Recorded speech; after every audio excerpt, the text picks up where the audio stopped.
Hey, it's time for Storytime with Bug once again. Today's story is about one of the weirder jobs I've worked at, although it's not the work itself that was the weird part. So you may or may not know this about me, but believe it or not, I'm a professional web designer. Wow, yeah, I know, incredibly glamorous. I've worked for a bunch of agencies doing work for all kinds of big companies you've definitely heard of, and it is actually far less glamorous than one would expect.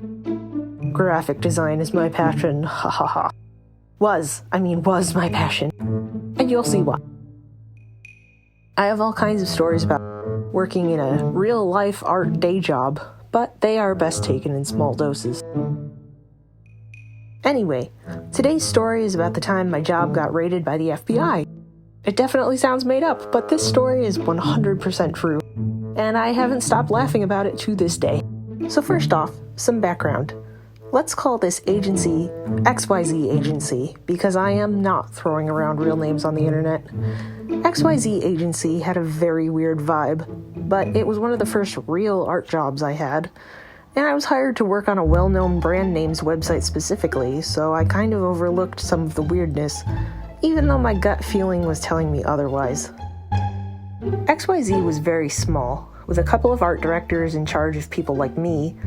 Above them were a couple of web producers who acted as the go-between with the well-known company account and us working on it. And above all of that were like 2 people who were managing the whole operation.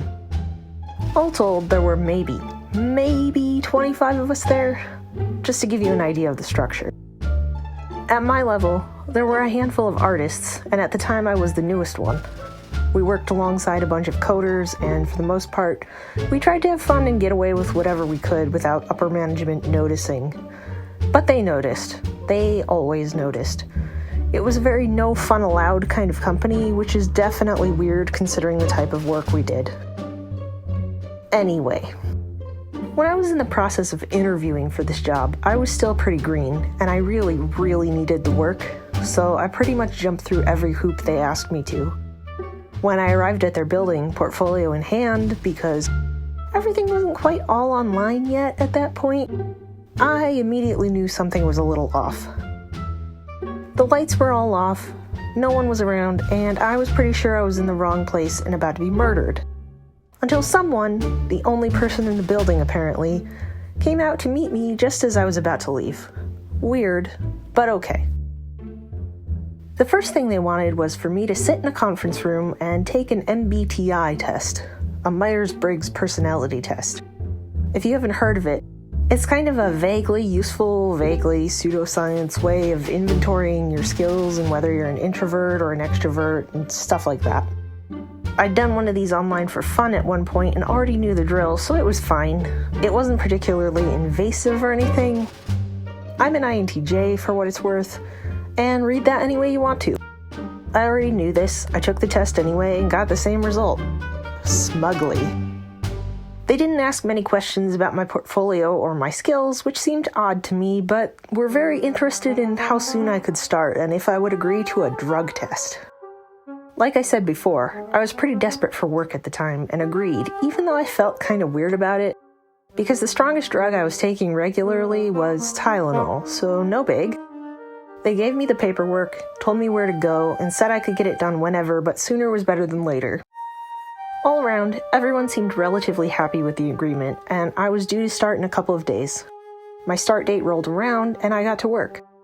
It turns out the office I interviewed in was not where I'd actually be working, which was the building across the street. I was glad because that office had some real bad vibes. Everyone I worked with liked what I was doing, and I immediately clicked with one of my coworkers over our joint love of cats. I put off the drug test as long as possible, and finally got it done when HR, the one single person I met at the interview, asked about it a couple of times. I haven't had to do one of these since then, so I have no idea if other companies still do these kinds of tests, but I had to go to a lab and do a urine drug screen there. I've heard about companies doing simple tests on site, like taking a strand of hair, or something really non-invasive, but for me, an introvert with as yet undiagnosed anxiety, this was a wild experience.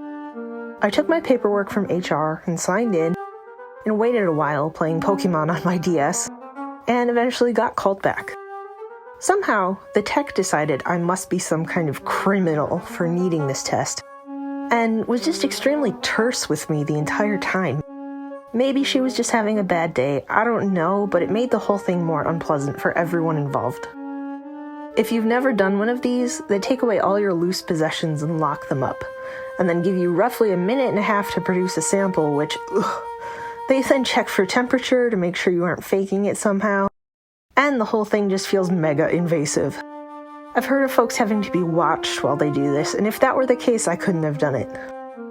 I cut it close to the time limit as it was, and the tech was pretty upset with me, but I passed because I wasn't doing anything wrong. Anyway, I wrote off the entire experience as pretty bizarre and something I'd avoid in the future if ever possible, and went on my merry way back to work now that everything was on the up and up. Flash forward a couple of years. I'm still at the same job, and by now, Cat coworker and I were illicitly using Google Chat across our work computers on either side of the building all day long to gripe about anything and everything work-related, and share cat pictures. There was a new guy working on one of the other accounts doing code, and we'll call him Mike. Mike was a little weird and a little secretive, and nobody really knew him that well, but he was hired on because we desperately needed another coder in the mix to keep up with all the work we had. And then one day, it came out somehow through the rumor mill that Mike had failed the mandatory drug test and had gotten hired anyway. Everyone was a little mad. Mike didn't really talk to anyone anyway, so it wasn't as though he was actively shunned by the group or something, but it definitely put a damper on everyone's mood. No one was happy that we all had to go through this bizarre and invasive process just so we could sit at a desk and resize product images most of the time. Yes, there was actual design work to do, but if you were waiting on feedback or art direction, you were resizing images. There were literally thousands. Time went by, I'm not sure how long, probably a few months.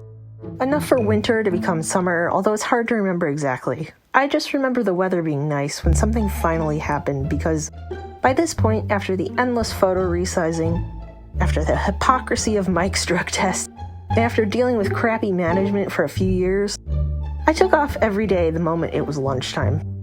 I would point myself in the direction of the nearest slice of nature I could find, and sit and try to feel calm, or sketch comics to work on at home, or anything I could think of that was as far away from that job as I could get mentally. It was on one of these days, a really nice sunny one, that I came back to work and got the wildest chat message from Cat coworker. It was 3 words long.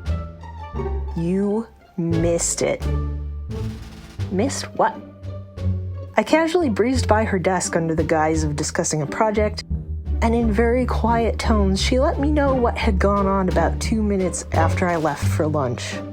Cat coworker brought her own lunch every day, and ate at her desk while watching YouTube or listening to podcasts or whatever.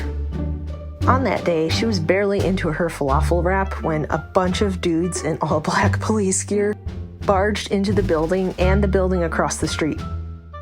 My anxiety-ridden heart had never been more glad that I had left the premises for lunch. I probably would have exploded from shock. Basically, the equivalent of a SWAT team entered the building in search of Mike. Mike, who failed the drug test. Mike, who was wanted on an outstanding warrant for drug possession, distribution. I'm not exactly sure. In Arizona. They had come to extradite him, and I missed the whole thing, thank God. The office was kind of a quiet hum for the rest of the day, and by the time upper management had left around 4 p.m., the rest of us clustered together to talk about it. Apparently, management's laissez-faire attitude about the whole thing was because HR, one of her, had also been in federal prison for several years at one point, literally right before taking the job at XYZ agency. Someone told us how to look it up through the Bureau of Prisons, and using one of our phones off the company network, good lord, we were able to find her record. It had been for embezzlement or something similar. Things after that went back to normal pretty quickly, minus one coder who was quickly replaced again. But everyone who had been there that day knew something was definitely not right at this company, and whispers about going elsewhere definitely increased. At the time, I resolved to myself to eventually find something better. Less invasive, less weird. It didn't come in the way I planned or when I planned, but I did get out. If there's a moral to this story, it's that drug tests for work are absolute nonsense, and you probably shouldn't be like me, and maybe push back if you're able. I was too young and naive at the time to think much about it, but what a stupid experience, having my own privacy invaded for what was ultimately an unnecessary test anyway. Screw that.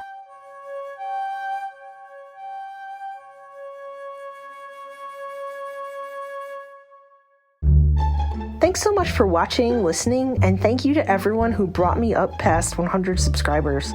Let's shoot for 1,000 next. What should my next Storytime video be about? More weird job stories, wacky art school adventures, or something else? Let me know in the comments. Thanks for watching.